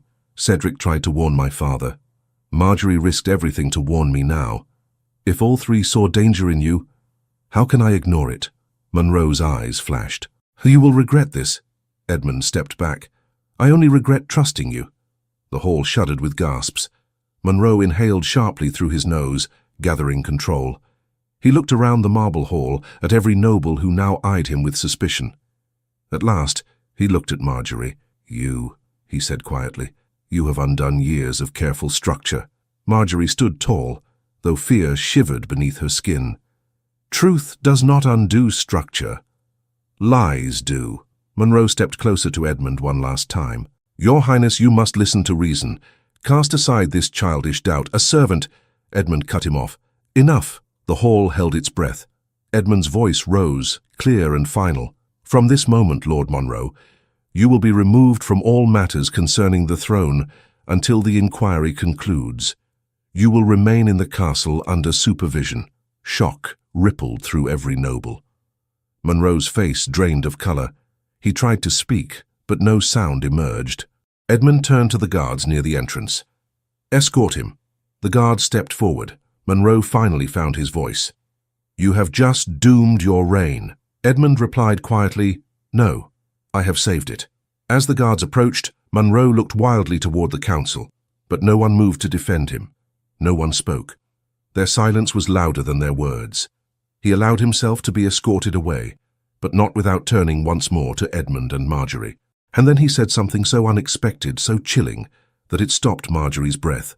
"You think you know everything now, but you have no idea what Grayson truly meant. You have not yet seen the worst truth hidden in that letter." The hall remained frozen. Long after Lord Monroe disappeared through the tall doors, his last words dissolving into an uneasy hush. For the first time since the session began, the room felt less like a battlefield and more like the aftermath of a terrible storm. The tension did not vanish. It only settled into quieter corners, subdued but present like embers waiting for breath. Edmund stood motionless, the folded letter still in his hand. Marjorie watched him closely. His expression had changed again, but not with anger or fear. Only weariness remained, and beneath that something steadier, a quiet strength, as though a piece of him had clicked into place. One of the younger councillors cleared his throat with caution. "So, Your Highness, the inquiry will require clarity. Before we proceed, may we hear your intentions?" Edmund turned to him slowly. "My intentions are simple. The truth that was buried will be uncovered. Every record will be examined, every negotiation reviewed, no matter how long it takes." Another nobleman stepped forward, bowing his head. "Your Highness, some of us suspected inconsistencies in the past, but we lacked courage. We apologize." Edmund shook his head. "Apologize not to me, but to the kingdom. Your silence allowed deception to grow." The nobleman lowered his eyes, chastened. Marjorie stepped forward slightly, though still at a respectful distance behind him. Her heart felt heavy, not from fear but from all that had happened. Her humiliation, the council's scorn, the confrontation, Monroe's influence unraveling before her eyes. The councillors who had once looked at her with disdain now avoided meeting her gaze. Some appeared ashamed, others simply confused. A few seemed relieved, as though a shadow had been lifted. Edmund noticed her hesitation. "Marjorie," he said softly, "come closer."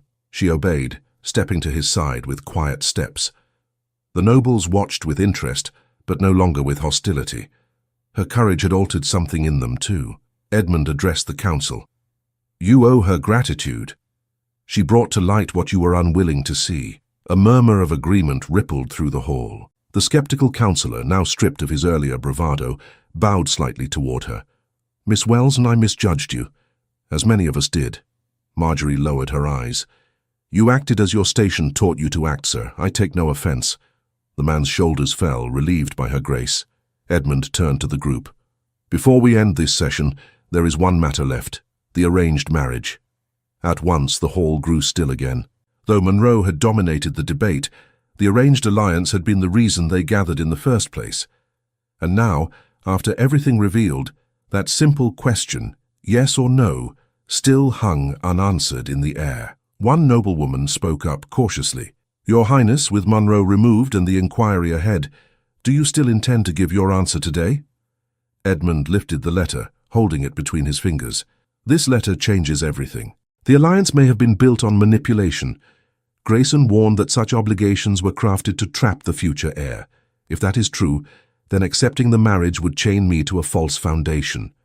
Another councillor spoke gently. "Your Highness, declining the proposal will shift our political standing, but we accept your judgment." A few nodded in support. Others followed their lead, slowly but sincerely. Marjorie watched Edmund carefully.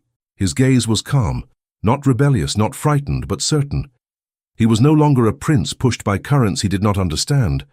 Something in him had settled. He seemed himself. He turned once more toward the nobles. "I will not accept the arranged marriage, not today, not ever." No gasps followed this time, only quiet acceptance. The older councillor bowed deeply. "Then we shall support your will, Your Highness." Edmund nodded. "The kingdom will seek alliances honestly, not through forced bonds." The councillors murmured in agreement. Marjorie felt a quiet swell of emotion, pride, relief, and something warmer she did not dare name. A noblewoman approached Edmund cautiously. "Your Highness, if I may suggest, perhaps you should rest. You have carried the weight of an entire court today." Edmund glanced at Marjorie. "I am not the only one." The noblewoman smiled kindly. "Then Miss Wells should rest as well. She has endured much." Marjorie looked down again, remembering the crushing humiliation she had felt earlier, but now it no longer consumed her. Something else had taken its place, a sense of purpose. Edmund gently extended the parchment toward the noblewoman. "Take this to the royal archivist under guard. It must be studied by experts compared with all documents from Grayson's era." The noblewoman accepted it with reverence. "Of course, Your Highness." A guard stepped beside her, ready to escort her safely. As the council resumed quiet discussions about the steps ahead, Edmund turned to Marjorie. "You spoke truth when you believed no one would hear you. That alone is rare," she whispered. "I only wished to protect you." He looked at her with a warmth he did not attempt to hide. "You did." Marjorie felt her breath catch lightly. She was used to being unseen, or at best tolerated. But Edmund saw her, for who she was, for who she had chosen to be today. A young noble approached, bowing politely. "Your Highness, Miss Wells, forgive my earlier doubts. It seems I judged too quickly." Marjorie nodded. "Thank you, sir." Another councillor approached next. "Your courage was unexpected. We will remember it." She bowed her head, taken aback by the sincerity. As the nobles slowly dispersed, some lingering in small groups, others leaving to carry out Edmund's commands, the marble hall began to regain its breath. The storm had passed, leaving behind a quieter, clearer air. Edmund looked at Marjorie one last time. "Come, let us walk a moment, away from all this noise." Marjorie hesitated. Your Highness, is it proper for me to walk with you now? He smiled softly. Proper or not, I would wish it. She swallowed, touched by the honesty in his voice. Then I will. They stepped through the tall doors together. The corridor beyond was empty and calm, a stark contrast to the frenzy of the hall. Their footsteps echoed gently as they walked side by side. Edmund spoke first. I meant what I said. You carried a burden meant for no one of your station. Marjorie kept her hands clasped. I only carried what fate placed in my path, and you carried it well, he replied. She glanced at him. Your Highness, I feared I humiliated you today. You saved me today. She looked away, overwhelmed. Most would not say so. He stopped, turning toward her fully. Most do not matter. The words stole her breath. She opened her mouth to speak, but he shook his head gently. Not yet, we have time, and I would rather allow this moment to rest. Marjorie nodded. Yes, Your Highness. He walked her to the end of the corridor, where a large window overlooked the gardens far below. Evening light softened the stone around them. Marjorie, Edmund said quietly, I will call for you again soon. For the first time all day, she smiled. Small, shy, but real. I will come when you call. He nodded once as though anchoring her words in his heart. Then he stepped back, allowing her space to return to her duties, though neither wished to part just yet. Marjorie curtsied gracefully. Thank you, Your Highness, for believing me. Edmund's voice lowered. It would have been impossible not to. She turned to leave, but he called softly after her. Marjorie, she looked back. Your courage will not be forgotten. She felt the words settle gently over her. Nothing sharp, nothing humiliating, only sincere warmth. Warmth she had longed for without knowing it. She bowed her head. And neither will your kindness. With that, she walked down the corridor, her steps lighter than they had been all day. Edmund watched her go, his expression softening further. Around him the castle began to shift into the evening's quiet. The court was calmer, the council subdued, the storm ended. The inquiry would begin soon. Truth would emerge. And the path ahead, uncertain hours ago, now felt clearer. No fear followed him now, only purpose, and the memory of a maid who had stood before a kingdom to speak truth. The morning after the council session, Westerdale Castle woke slowly, as though it too had endured the storm of the previous day. Servants moved with quieter steps. Guards spoke in low tones. Nobles crossed corridors with unusual politeness, as if mindful that truth now walked the halls more boldly than titles. Marjorie Wells kept her gaze lowered as she moved through the servants' wing, though her heart refused to stay as calm as her steps. She had expected scolding, whispers, perhaps even punishment for having stood in the marble hall. Instead, other maids watched her with wide eyes, some curious, others admiring.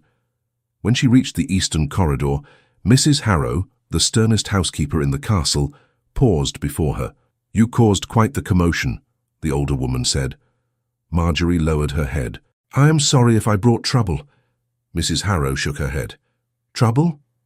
Perhaps, but courage as well. She leaned closer. I saw many nobles yesterday. None stood as tall as you. Marjorie blinked, startled.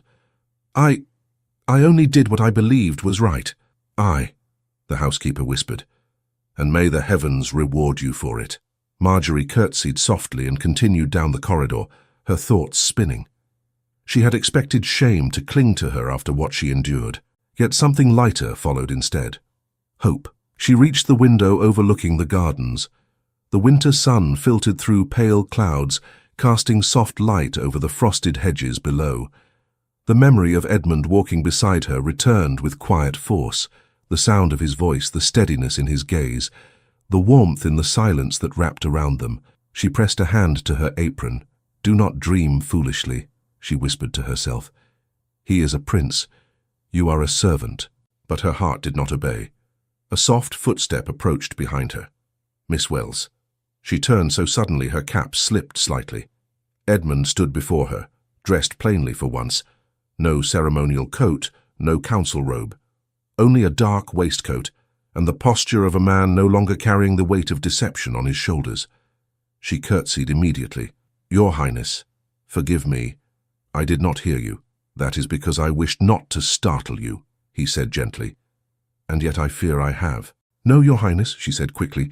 I'm only surprised to see you. He stepped to the window beside her. I asked where you were. A footman said he saw you walk this way.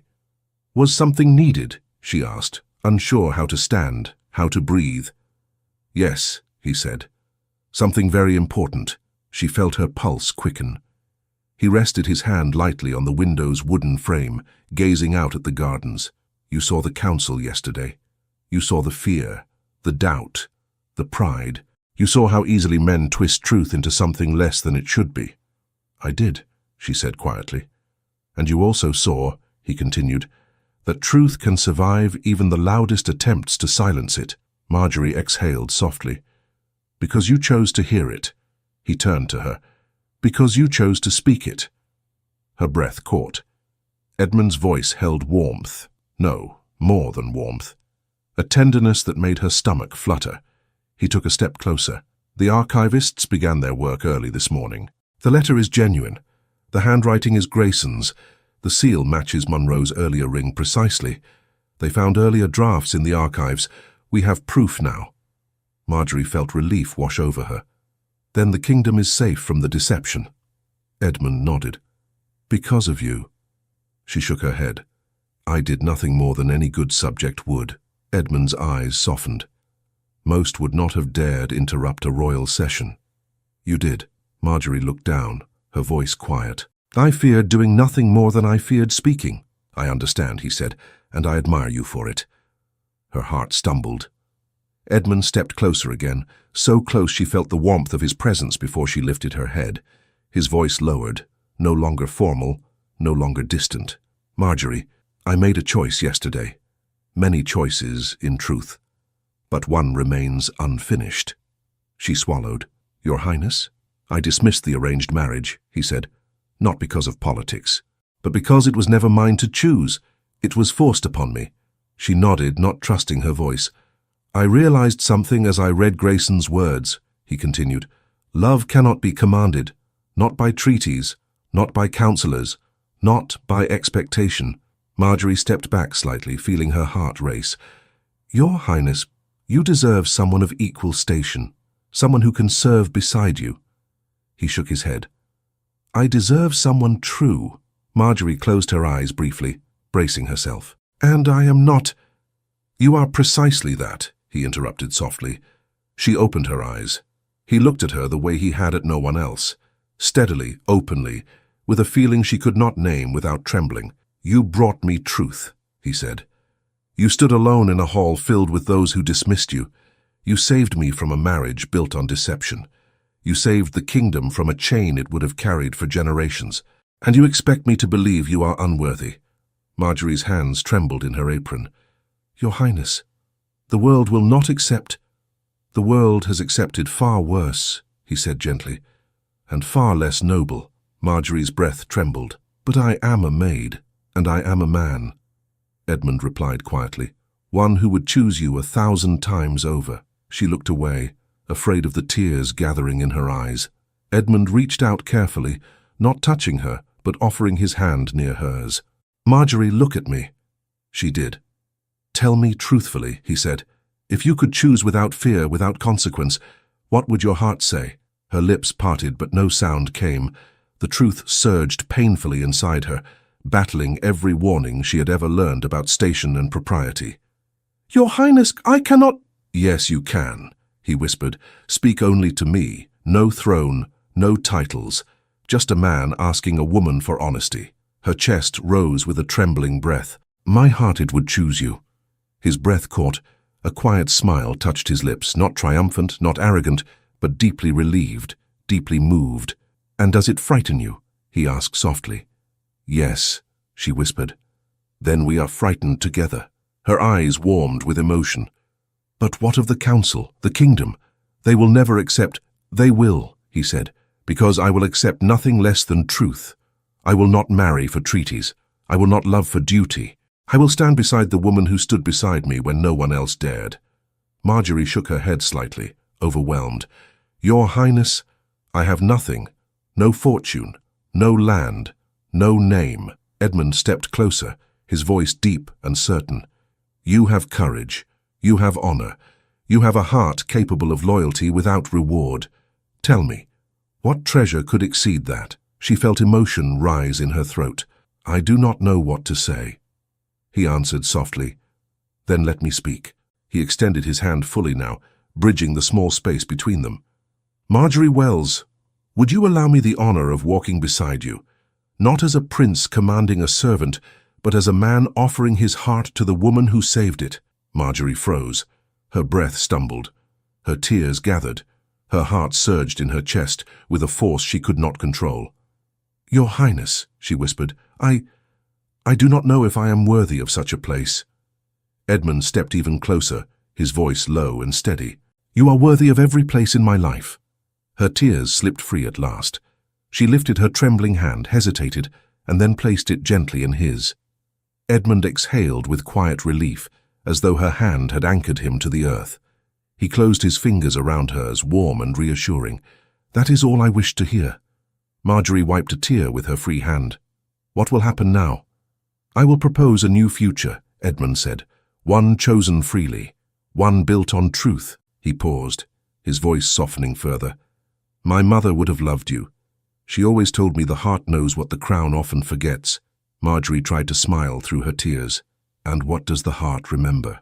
Edmund stepped close enough that the faintest warmth of his breath brushed her cheek. That love is the only crown worth wearing. Her heart fluttered at the words. Marjorie, he said, walk with me in the gardens. She nodded, unable to form words. He led her through the corridor, down the staircase and into the winter air. The palace gardens stretched wide and quiet, touched with frost and early sunlight. The hedges glimmered faintly, as though the world itself prepared to witness what came next. They walked along the stone path in silence at first. Marjorie felt the delicate shift in the air, something tender replacing the tension that had ruled the castle for days. When they reached the center of the garden, Edmund turned to face her. Yesterday I nearly lost myself to duty. Today I choose freedom. Marjorie looked up at him, eyes shining. You choose truth. I choose you. A soft breath escaped her lips. Edmund stepped close enough that their hands brushed again. He took hers gently, holding it with quiet reverence. Marjorie Wells, you gave me courage. Now allow me to return it. She whispered, How? By asking you this, he said. Will you walk beside me, not as a servant, but as the woman I love? Marjorie gasped softly. She covered her mouth with her free hand, overwhelmed.